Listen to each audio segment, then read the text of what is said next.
Onlar ümid edirdilər ki, ABŞ-da seçkilərdən sonra demokratların hakimiyyəti davam edəcəkdir.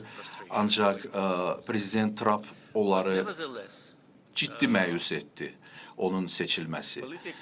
Buna baxmayaraq,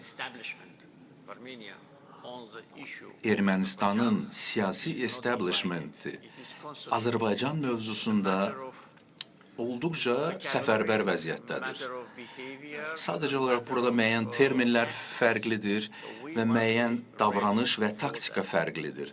Mahiyyət dəyişmir və biz buna hazır olmalıyıq. Həm siyasi, həm də hərbi baxımından.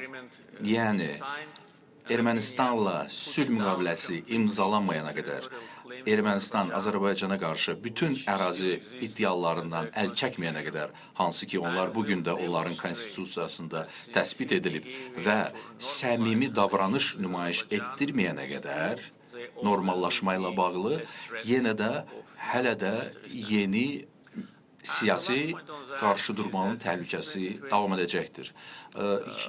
Və 2020-ci ildən bu yana demək olar ki, 5 il keçib, biz hələ də tamamilə əsassız ittihamlar və spekulyasiyalarla üz-üzəyik ki, Azərbaycan Ermənistana qarşı hərbi təcavüzə hazırlaşır. 5 ildir ki, bu qara propaganda davam edir.